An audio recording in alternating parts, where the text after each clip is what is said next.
good morning or good afternoon or good evening, wherever you are in the world. Talent Finders would like to welcome Chief Accountability Officer and Justice Initiative Director at Grace Farms Foundation, Rod Khattabi. So welcome, Khattabi. Rod. Hello? Yeah, hi. Can you hear Hi. me? Yes. So, Rod, I'd like to congratulate you on all your achievements. So can you share with us how your career started? Sure, Karen. First of all, thank you. I really appreciate you inviting me to speak about my career in law enforcement. That's a job that I have always passion for. Yes. And, to speak about what I'm doing also at Grace Farms Foundation, which is a private charitable organization in New Canaan, based in Connecticut. Yes. So it's morning for us here. So, how's my career started? I was always really interested in law enforcement. So, that was my thing since I was a kid. I always want to be a police officer. I want to be, I always had that, thing about justice. All right. Yes. So when I finished college and I needed to get some experience, what I did, I started my professional career with the private investigator firm. Yes. A well-known international private investigator firm known as Pinkerton Investigation. So for 5 years, what I have done, I worked private investigations. I worked on white-collar crimes investigations, some fraud. I worked for major corporations, a law firm. I also done insurance fraud, telemarketing fraud, financial investigations. Which helped me a lot in my job as a federal law enforcement officer, I've done also some defense work. Oh, wow. Working for defense attorneys, for 5 years. So by working with defense attorneys, lawyers, so I learned what are the mistakes that you should avoid when you are in law enforcement, what you should be really be careful of, and mistakes that really needs to be avoided.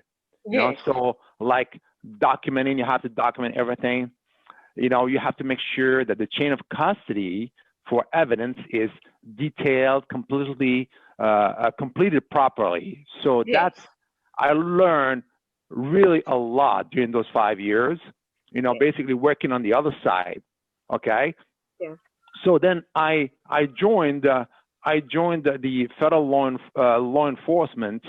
At first, I applied to the Treasury Department, which has the IRS Criminal Investigative Division and also the U.S. Customs Service. I applied for the Treasury, and then I applied also to be a special agent with the DEA. Okay. Yeah. So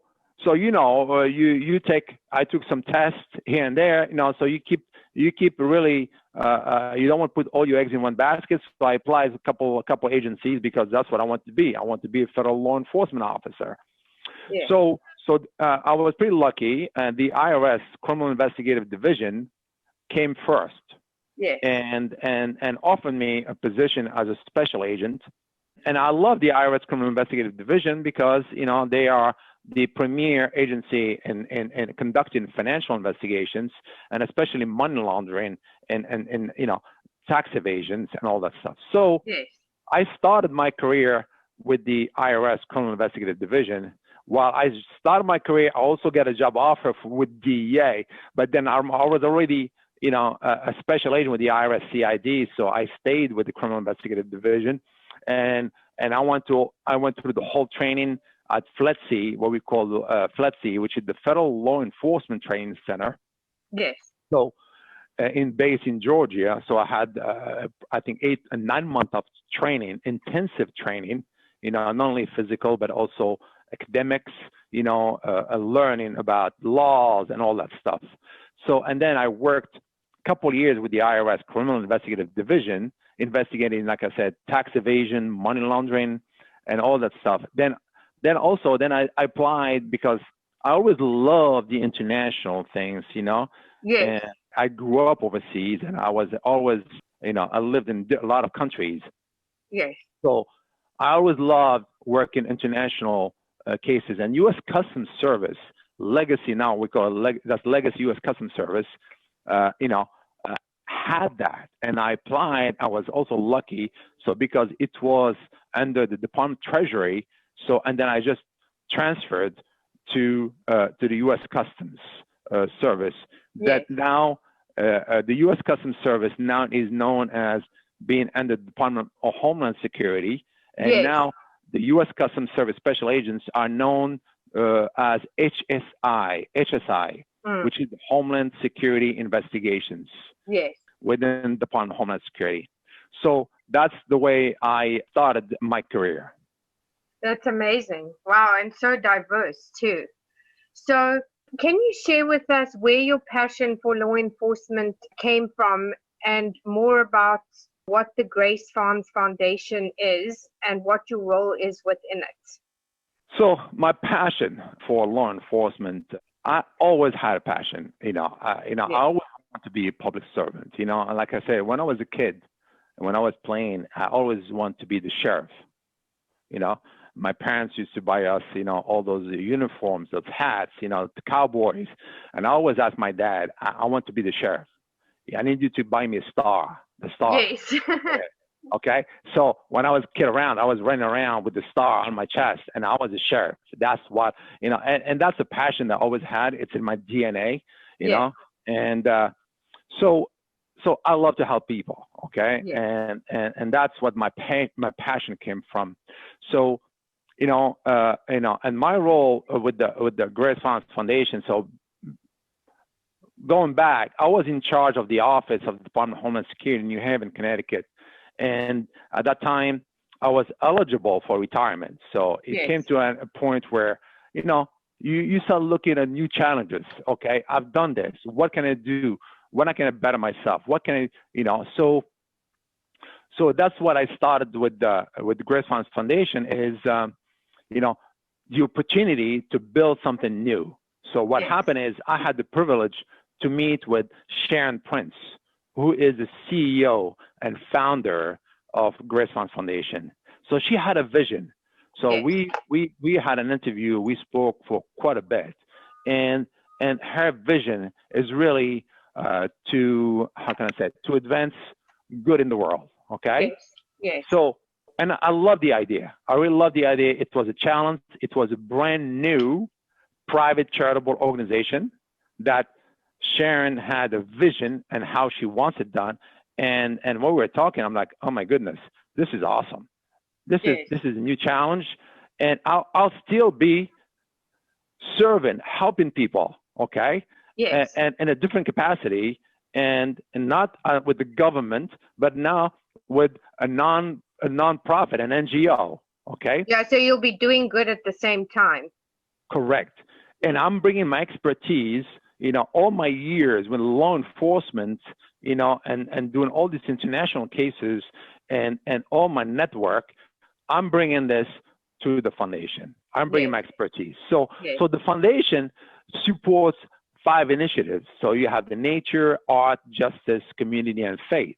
Okay, so this foundation owns an 80-acre property where we have.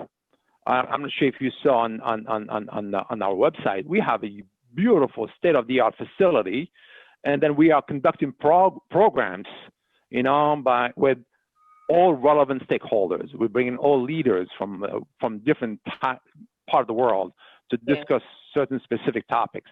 So really, the place is a platform for the foundation that serves, like I said, where people, nonprofit, private sector, government entities, they all come together to really collaborate and advance good in the world. So with the foundation, I am the Chief Accountability Officer and also the Justice Initiative Director. So basically what it says, it's a big title. Yes. So I wear a few hats, okay? Yes. So in addition to overseeing the accountability program, that includes compliance, cybersecurity, and I work a lot with our general counsel, who turns out to be, she is a former federal prosecutor. She spent like 25 years as a federal prosecutor.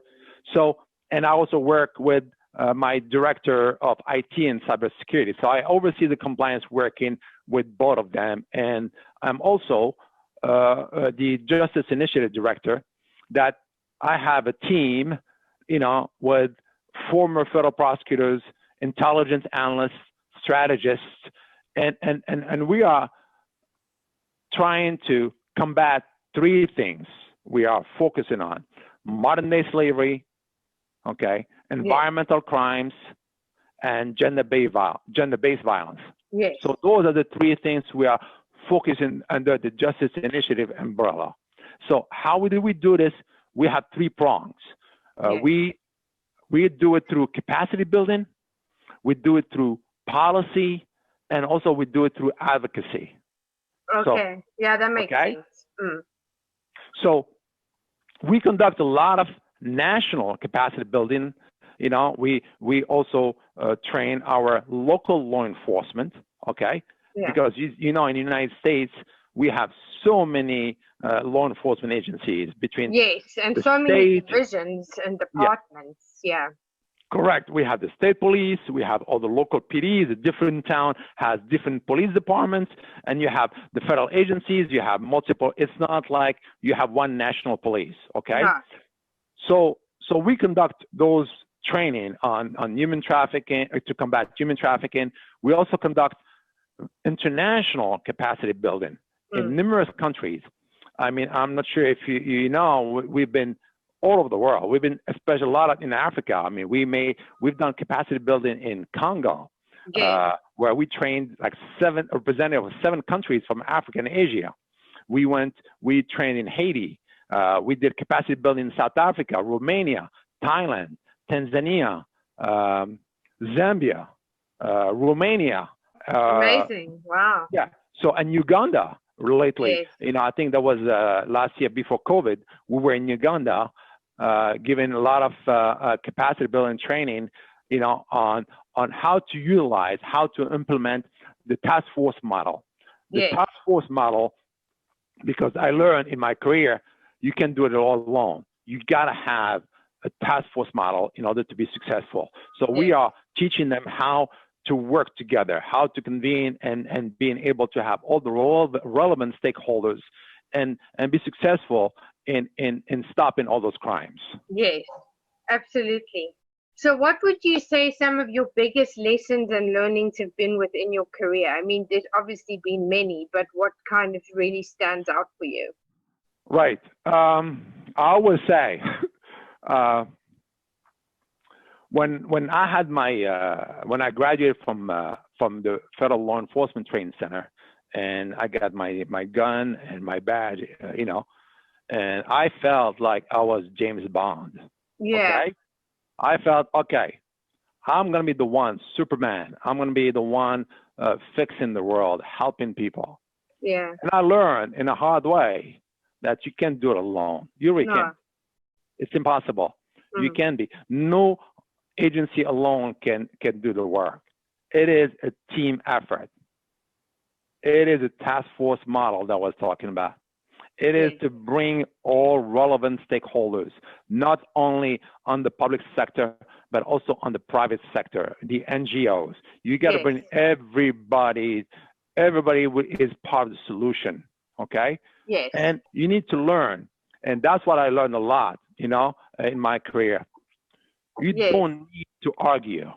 You need to have a discussion. Yes. Because even if it's tough discussions, you have to have those discussions for sure. Exactly, because we have tendency to argue and then trying to say who's right, who's wrong. But that's not the case. We need to have a discussion. We need to discuss how can we better ourselves and advance and work, and stop all this heinous crimes. Okay. Yes. And I always say, I love that quote. I have it on my email too, from Albert Einstein. Who says, can you hear me? Yeah, I can hear you. Yeah. The world is a dangerous place, not because of those who do evil, but because of those who look on and do nothing. Yes. Okay. Very true. And that's my biggest lesson. My lesson is that do something. Okay. Yeah. Work together. and let's Yes. focus as a team to get something accomplished. Absolutely. So you've spent over 20 years in federal law enforcement and had a diverse career within that.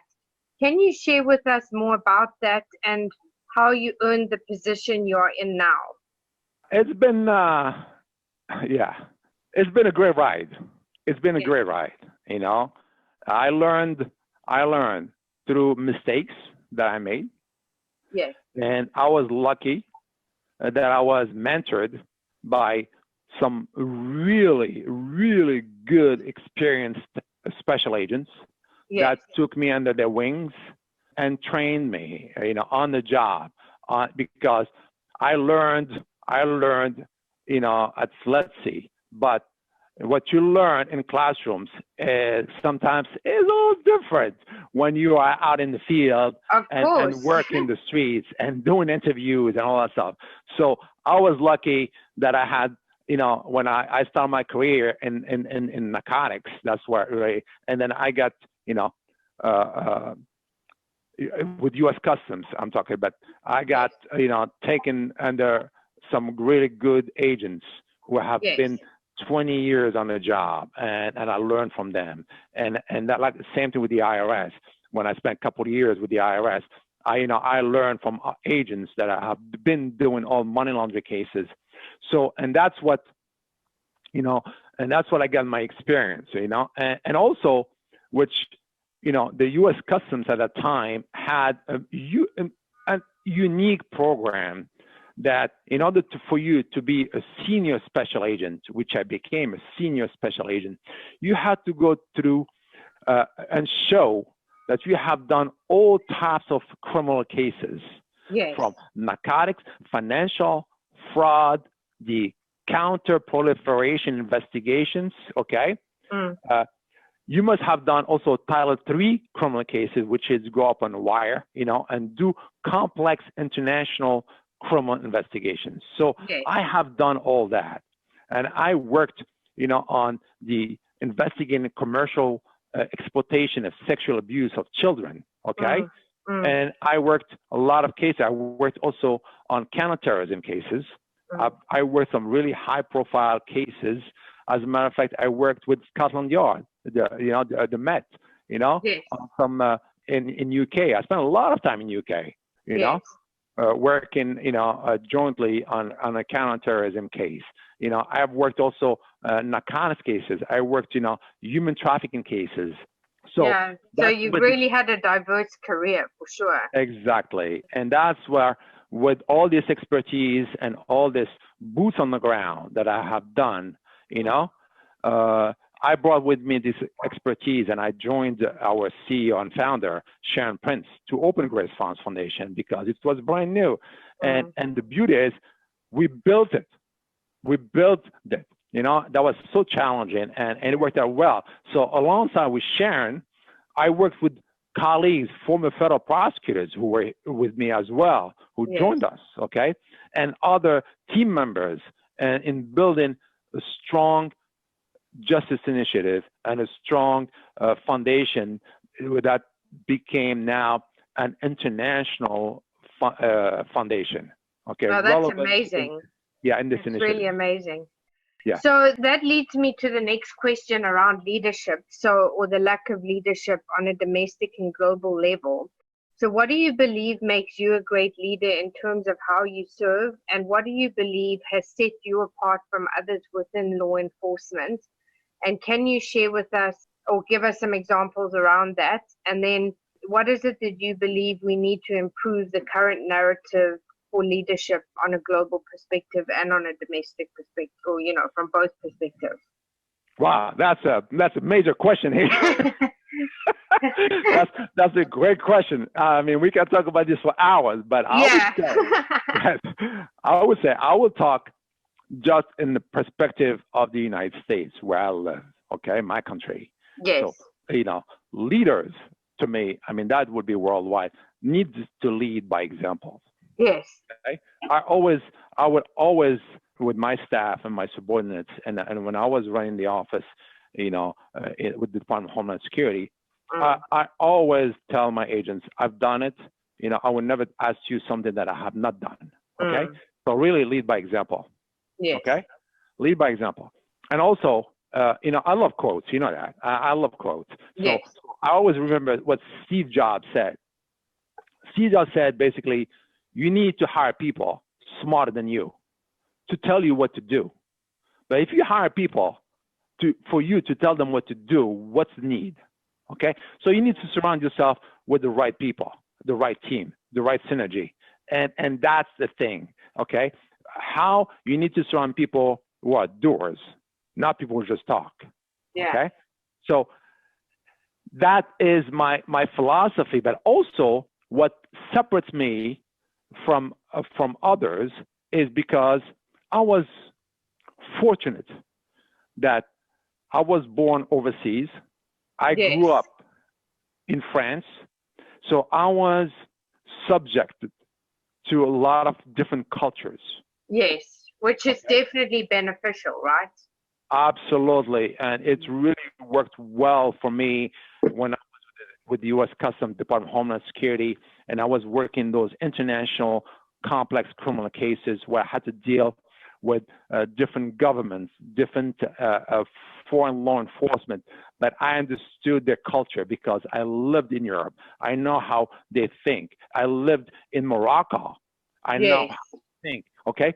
And I grew up with being subjected to different cultures, and that helped me quite a bit. I was not just saying, oh, okay, that's the American way, and that's the way it is. So there is a world out there.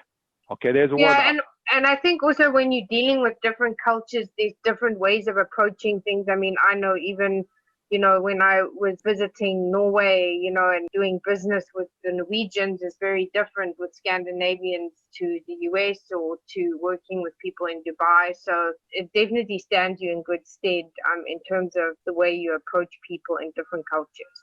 Absolutely. Absolutely. And there are ways, even for the interviewing, process. When we interview here, in the United States, and then we have people that are coming from different backgrounds, coming from, Asia or coming from South America or coming from the Middle East. There are always ways of talking to these people, and you have to understand where they're coming from. There are certain things that I'll give you an example. I was a member of the 9/11 investigative team, after 9/11. Wow, yeah. That was hectic, sure. Yeah. So I was part of it was a major team. I was one of them, and we were doing a lot of interviews. And then when you go and interview people, you go to their houses. There are protocol. So, an example, let's say if we have to go interview somebody from the Middle East or Pakistan or, Yeah. When you go to their houses, you don't walk in with your shoes on, okay? No. That is already because it's respect. Yeah. It's culture. So I've been to some agents that had no idea about this culture, and they were just walking in. The person opens the door, and they just walk in. And I just grabbed them, stop. We asked the person, can we take our shoes off? Okay? We need to talk to you. So we give him the respect. Yes. And those are stuff that's maybe small, but they are so critical to establish trust. Absolutely. Because I think that's the biggest problem is that there's been such a break in trust between law enforcement, not everyone, but in a lot of cases, as we've seen recently and in the past years. Right. Absolutely. You're absolutely right. And that's what we need to improve the current narrative. And also, it's something for me, we've been through a lot here. Yeah. And a lot of times, I would say, you know what? We need to take a deep breath. Look at how we are, okay? Yeah. We need to understand, here's the thing. We are all called human beings. Why are we called human beings? Because isn't it where humanity comes from? And empathy and understanding and compassion. Yeah. And I tell you, great things happen and achieve when you take care of your people. Yes. When you work with them. Yes. When you give them a chance to prosper. You let them do the work. You give them the trust. They feel that, you trust them. They feel like, you give them that opportunity, okay? But you're also there for them in case things happen, okay? Yeah. And that's, to me, that's what the current narrative should be for leadership. Absolutely. So in your career, you've seen and dealt with many aspects of law enforcement, which must have impacted your mental health. So how have you managed to keep your mental health in check and keep a balance between work and family life? Sometimes I wonder how I did it. Yeah, because it's really, not easy. Really, I mean, the things you must see must, really at some point affect your mental state. Yes, and sometimes you have to, compartmentalize things, and that helps you. So it is hard, Karen. It is really, really hard. I've worked some horrible cases in child sexual exploitation, where, I had to watch, despicable scenes because unfortunately I had to, because part of my job is to testify before a grand jury. Yes. And I cannot testify before the grand jury if I haven't seen if you haven't seen the evidence. The evidence, absolutely. So it was really impactful. I just had to deal with it and work with it. And did it affect me? Absolutely. Okay. But you work through it. Yes. You work through it because you are doing the right thing. Yeah. Okay. You are helping, human trafficking victims. Yes. Okay. You are bringing. And do you have within the law enforcement divisions, do you guys get debriefings or support from psychologists or things like that? I would just be interested to know. Well, now we do, but in the old days, no. Yeah, it didn't exist. Yeah. The old days, I remember you fill out a questionnaire, okay? And then basically that's it. You fill out the questionnaire, they look at it, okay, good, you're good, you passed. You know what I'm saying? Yeah. So, but now law enforcement has a better understanding. And, and that's part of my job to really, when I do all this capacity building, is especially on combating human trafficking, hey, people, it's not easy, but you need to address it. You need to talk about it. You need to be able to work with it. You know what I'm saying? And that's the thing, and it's not easy. It's not easy. And then in the old days, if you show that it affected you, you know what, Karen, it might ruin your career. Of course, because it has psychological and reactive ramifications, I guess. Exactly. Exactly. And then some people get really affected, but they don't want to say anything because they're afraid that they'll be transferred or they'll be on administrative duties, and all of a sudden the career is shot. Yeah. Okay. But it's getting better. It's really getting better here in the United States with law enforcement, and it's really going in the right direction. So, and how I deal with it also on the investigatory part of it, and I look at a horrible scene happening to a child. I have to look at it in a way like, okay, this is what I call an enhancement on sentencing. Okay. So I look at things, even though it's horrible what happened to this poor child, but I look at it as it is so horrible. But you know what? I'm going to be able to testify before the grand jury and show this evidence that would put this person in prison for a long time because of what he's just done. Yeah. Okay. So that's where, for me, in dealing with those horrible, videos that I had to watch, the evidence that I had to watch, in order for me to be able to do my job and testify.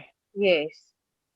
So over the last 20 years, you've developed expertise within your career, investigating and successfully prosecuting federal and state crimes, including international and domestic human trafficking, and a multitude of very serious categories of crime. So this is obviously very honorable and very tough work, and something that is not often talked about or highlighted enough. So what made you decide to specialize in this aspect of law enforcement?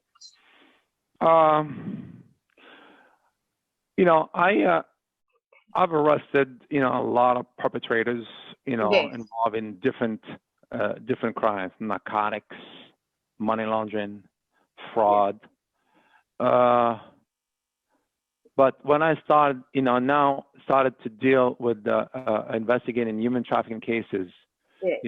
it is somewhat kind of personal because you're talking about a human being. Yeah, of course. Well, I mean, look at what happened in the Epstein case, and I mean that's just continually ongoing. Yeah. So you're dealing with human being. I interviewed hundreds and hundreds of human trafficking victims. Okay, and it's heartbreaking. It's heartbreaking when you listen to them, and that's what made me really work in those types of cases internationally and nationally. Is really I wanted, this is to me a human rights violation. Of course. Yes. And 100%. I felt so strongly about it, and that's why I specialized myself for the past 15 years, really doing those types of cases. Working all those complex cases. You're dealing with human beings. It's so hard. And when I successfully, prosecute the perpetrator, the pedophile, the human trafficker, okay, I feel I saved lives. Yes. Okay, and that's why, I really immerse myself in those types of cases because I felt strongly those are cases that are so hard. Not too many special agents or law enforcement officers can do. I've had in my career law enforcement, some special agents saying, "I can't do this. I can't investigate those types of cases. It affects me. It affects my family life." Yeah. Okay, very hard. Yeah. But I'm fortunate enough that I felt so passionate about this, then I did it, and I kept doing it, and I'm still doing it in a different way. Yes. My experience, my expertise, and helping law enforcement not only at the national level but also at the international level. Yes. So that leads me to the next question. You've traveled and worked internationally and have seen some very eye-opening situations. What are some of the hardest and most difficult cases, and what is it about human trafficking that people and the public should be aware of? Because, I mean, I know a lot of people are aware of it, but I don't think that it's something that's highlighted enough or spoken about enough. Right. Without compromising people's investigative processes. But, I think the public... Right. Yeah. Yes. Those cases are nonetheless emotionally exhausting. Yes. But also extremely time-consuming. I always tell law enforcement when I teach, if you're going to work investigating human trafficking, it is not a 9-to-5 job. No. It is a 24-hour around job. The clock. Around the clock. You're absolutely right, Karen. It's around the clock. Because now I've had victims calling me 2 in the morning, 3 in the morning, and you have to be there for them. You really have to be there for them. And it's so demanding that you have to have a passion for it. If you're going to be investigating human trafficking because it's good to do, but you don't have the passion and the willingness to sacrifice your time, even your personal time. Yes. I've been talking to victims and survivors on weekends. Yes. And not only when you're done with the case and you arrested the bad guy and he's being sentenced, you keep this relationship with those victims after that. You keep talking. I still have on my phone, I still have survivors that I worked with, that I saved, okay? They're still calling me. Yeah. And I kept my number, okay? They're still calling me time to time just to check and then talk to me, okay? So it's a lifelong. Because I also think you probably give them a sense of safety and a kind of peace that they know, okay, I can, lean in at any point in time if I need to. So I think that's very important because obviously when these people are in these situations, there is no safe space. Absolutely. And so for me, the hardest and most difficult cases that I worked, on human trafficking is the trafficking overseas. Yes. Cross borders or, Yes. people being trafficked on ships and all these Yes, things. ships Yeah. or sex trafficked by Americans Mm. going overseas to those poor countries Yes. because those poor countries don't have the infrastructure. No, Those they poor don't. countries don't have the means to investigate those cases. There's a cultural aspect of it as well. Mm. So we have our Americans and U.S. residents traveling to the overseas and having sex with kids. Yeah, it's despicable. So, and Karen, we have a law here that is an extra-jurisdictional law, which is Title 18 USC 2423, okay, that says if you are a U.S. citizen, an American, Yeah. or you are a U.S. resident, a green card holder, okay, and you travel overseas and you had illegal sex. Well, I mean, illegal sex is sex with children. Yeah, okay? with minors, yeah. Minors, okay? You are subject to be prosecuted in the United States, even though you have not did it committed, out of the country. right, even though you have not committed any crime in the United States, you will be prosecuted here in the United States for the crime that you have committed in those countries. Well, thank God for that. I mean, because otherwise these guys would just get away with so many things because, Absolutely. like you say, the other countries don't necessarily have the infrastructure or, even the same level of law enforcement that they have in the US. So, for sure.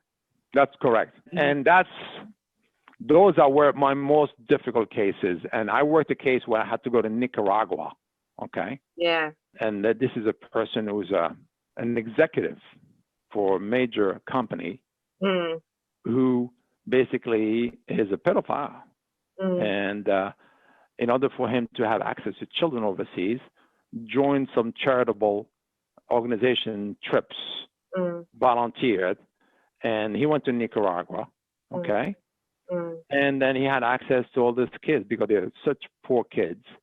And he had money, okay? Yeah, of course. He was abusing children, sexually abusing children as young as 4 years old. Oh, no, that's disgusting. Yeah. Shocking. Yeah. And unfortunately, he's not the only one. There are so many. Oh, for sure. I mean, it's a whole ring, right? Yes. Yeah. Yes. And this case to me was the most, because not only he has done sexual abuse all those kids, he has also abused the daughter of his girlfriend. No. Okay? So all this stuff. And then here I am, interviewing those poor kids, okay? Yeah. With the child forensic interviewer, okay? Yeah. And here I am sitting there looking at all those poor children, and what I've seen, all those videos and all the stuff that he has done to them.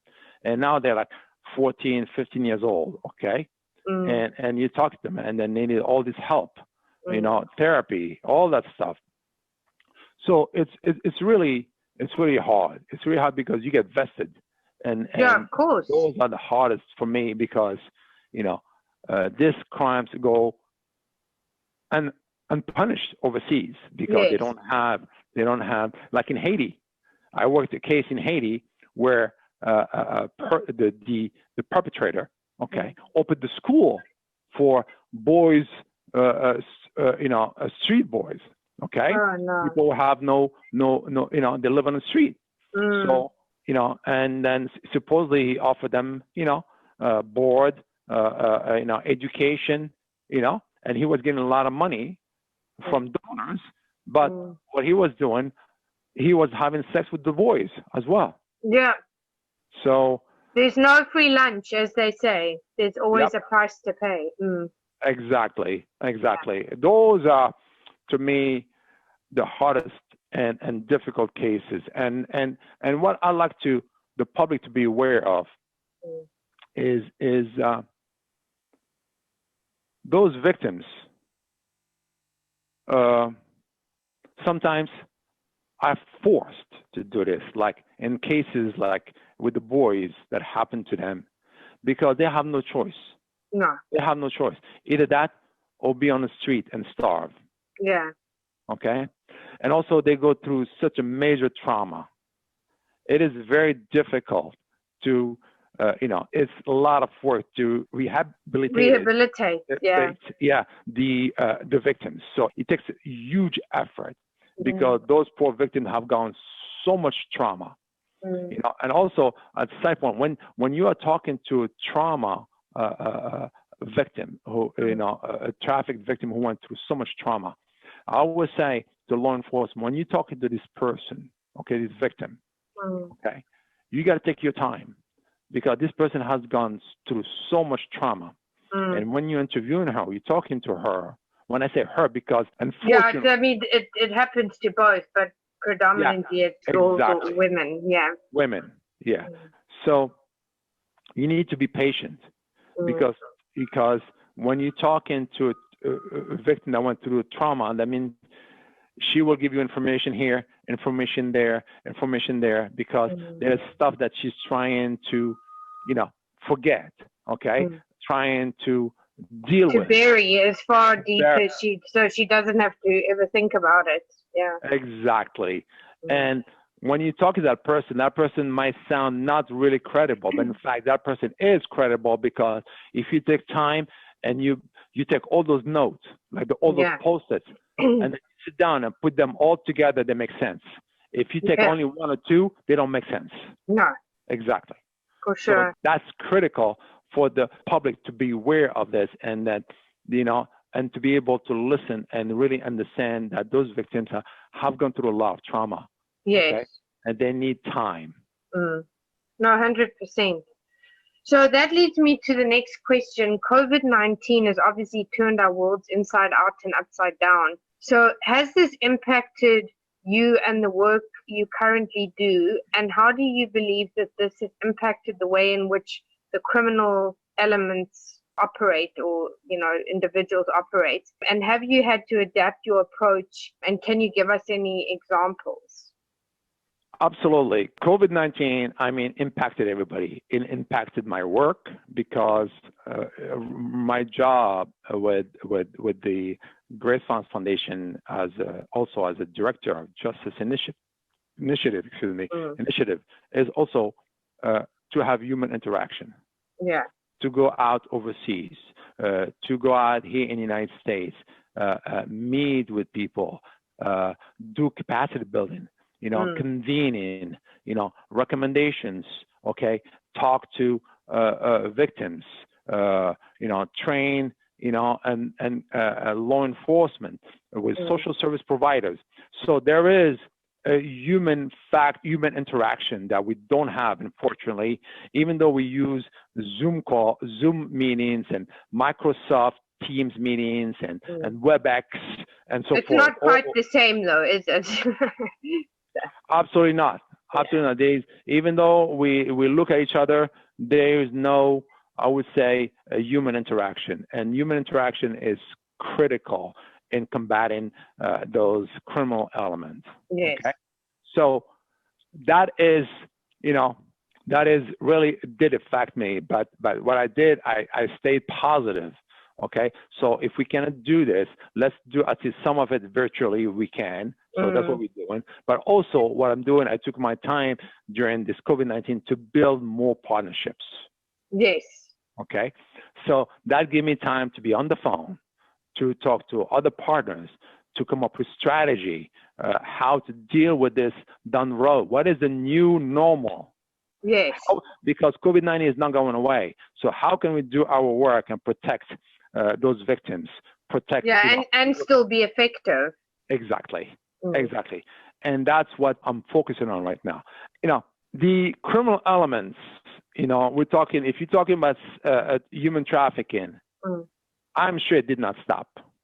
Okay. On the contrary, even on the gender-based violence, arena, you have those. Yeah, it was worse, and it was actually amplified because people were staying at home with these abusers, and Exactly. Exactly. Those victims cannot go anywhere. They are stuck with their traffickers and abusers. Okay.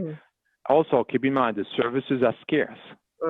Talking about the service providers, they're not allowed to go out anymore. Okay. To a certain degree. Okay. They do a lot of stuff virtually, so it's totally different. Okay. Really, really hard. Now, on the environmental crimes that are also that is under my purview, which I also combat, environmental crimes with the deforestation, the illegal logging, the wildlife trafficking. It's huge. That is happening more than ever now under COVID because, the rangers, the law enforcement is not out there stopping this. Okay. So the criminal elements itself, are taking advantage of this COVID-19. Yeah, of course. Yes, absolutely. Of course. So what would you say some of your biggest career highlights have been? So obviously there's probably a multitude, but what stands out for you? Well, like I said before, I've been so lucky being in the federal law enforcement, and it's been a great ride. It's really been a great ride. My career, if I have to do it again, I would do the same thing. I have no way. I worked with amazing law enforcement officers, special agents, NYPD, the police officers. I worked with, all different federal, state, local law enforcement. I worked with foreign law enforcement. I worked with what do you call it? NCA out of UK. Okay.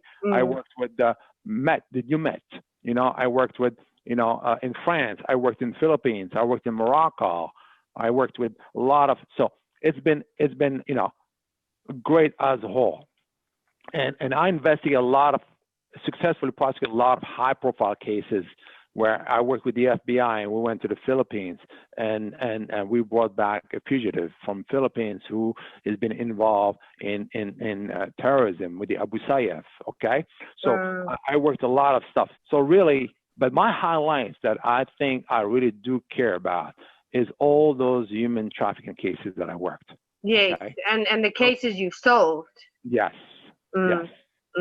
So that is, to me, my highlights in my career is saving all those human trafficking victims, working yes. with tough cases.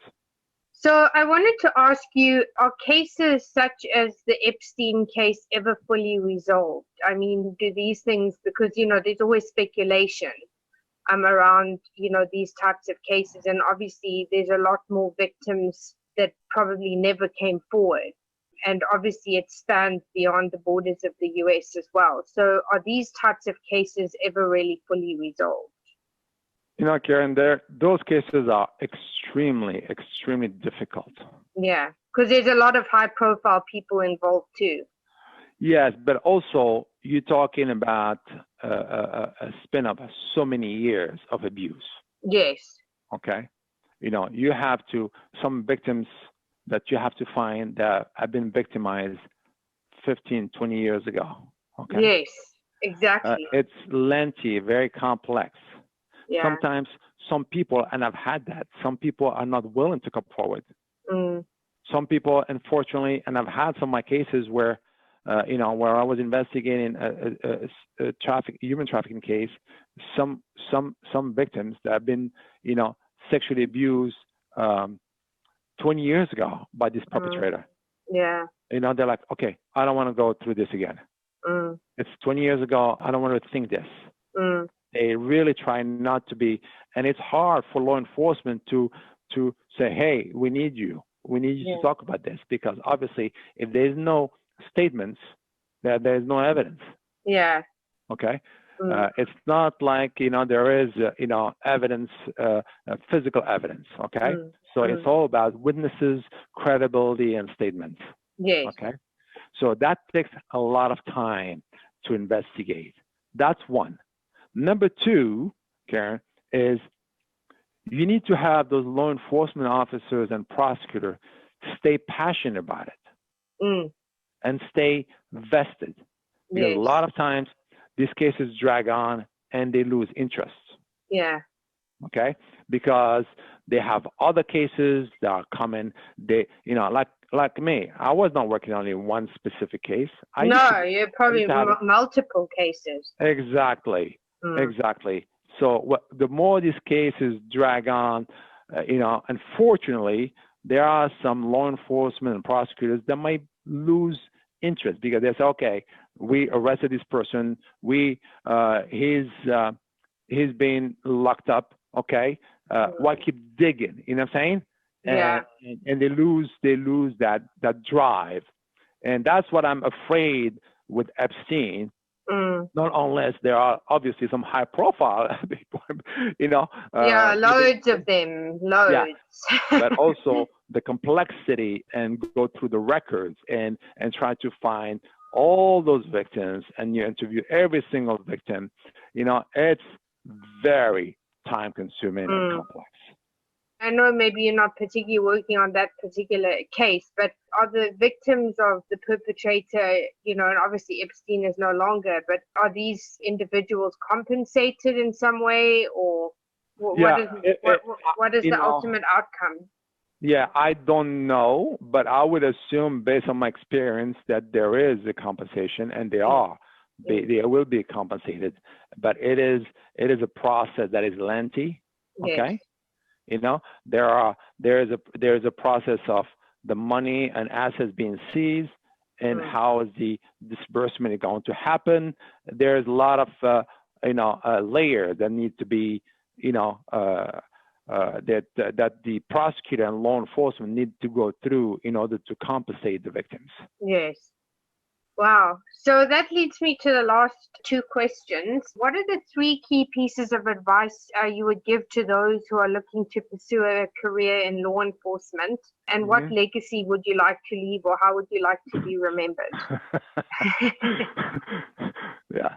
So, my advice to law enforcement, the new agents, going in law enforcement, don't look at this as a job. This is not a job. Okay? If you go in is because just you want to have a job, then don't do it. No. Don't do it. Because you need to have passion. And a lot of sacrifice, right? Right. And to me, Karen, you were asking for three key pieces. I would say number one is integrity. Yes. Okay?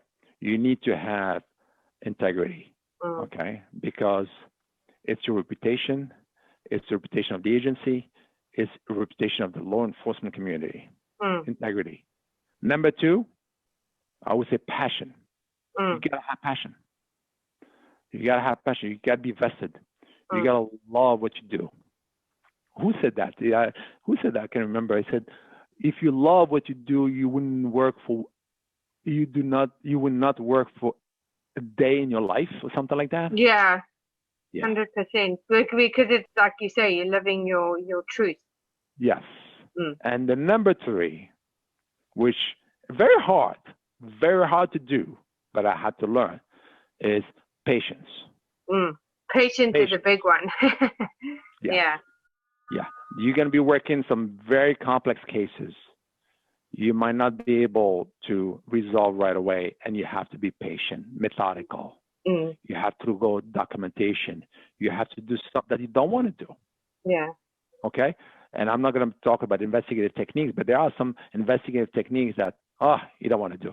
But you have to do them, and you have to be patient. You have to be patient, and work your cases, methodically. Yeah. So that's my three key pieces that I would advise that I would give to those people wanting to pursue career in law enforcement. Okay. So what legacy? How would you like to be remembered? Yeah, I always say, Karen, I have, I've been quite blessed in my life. I have a great family. I have a wife that I love dearly. I have two children, and they are now in college. Okay. And I want my children, like all the other children, to prosper in a better world and society. Okay? That is based on, like we talked before, humanity. Yes. And the rule of law. Yes. A society that is compassionate and has empathy. Okay? Yes. So my legacy, one day I have to meet my maker. Okay? Yeah. I want to look around and say, you know what? I'm proud of what I have done. Yes. Okay? That's my legacy. Okay. Yes, that's amazing. Well, thank you so much, Rod, for joining us today. And if people would like to connect with you, what are the best platforms to do so? Well, they can email me. It's rkhattabi, at gracefarmsfoundation.org. Okay. And Okay. you're on LinkedIn as well? I'm on LinkedIn as well. So again, my name is Rod Khattabi, and Khattabi. That's the spelling of my name, and Rod. And they can connect on LinkedIn with me, and if I can help, I'll be glad to do so. Thank you so much, Karen. Thank you so much. Thank you.